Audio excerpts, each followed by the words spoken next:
Hello po! Welcome po sa ating kusina. Magluluto po ako ngayon ng pansit bihon.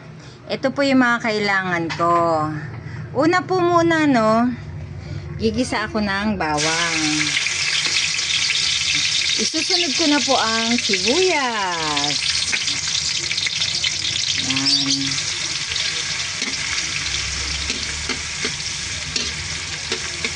Pagkatapos, ilagay na po natin ang squid ball at ang kikiam. Yan. Gigisa lang po natin yan.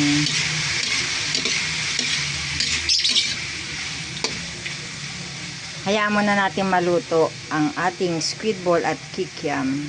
Pagluto na po ang ating kikiam at squid ball, ihalo na natin ang carrots. Ilagay na rin po natin ang pechay bagyo at ang repolyo. Yan. Halo-haluin po natin yan.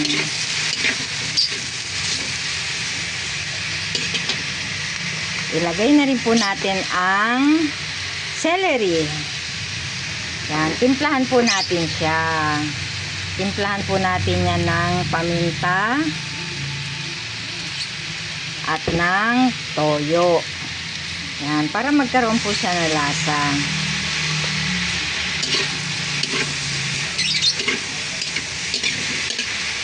Lulutuin lang po natin ito na half cook. Pagluto na po ang ating gulay, magtatabi lang po tayo. Tapos, dito po sa kawali, lalagyan natin ng tubig. Yan. Sabaw ng ating pansit bihon. Ngayon, titimplahan po natin yan. Lalagyan po natin yan ng pork cubes, ng paminta, at ng toyo. Yan. Pagkulo po niyan, saka po natin ilalagay ang ating pansit bihon. Pag kumulo na ang ating sabaw, lagay na natin ang ating pansit bihon. Yan, halo-haluin lang po natin yan.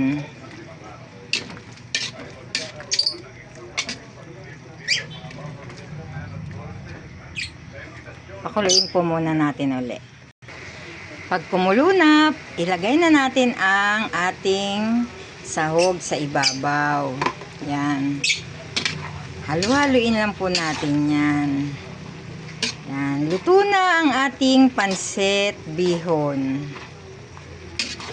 Yan. Napakadali lang po magluto ng pansit. Yan. Ganyan lang po. Ganito lang po yung mga pantinda namin. Nilalagyan lang po namin ng kikiam at squid ball. Yan. Ang bentahan po nito, 25 isang order. Napakaraming gulay niya. Yan. Ang ganda ng kulay, mga kakusina. Oh, litaw na litaw ang kulay niya. Pwede na to. Kain na po tayo.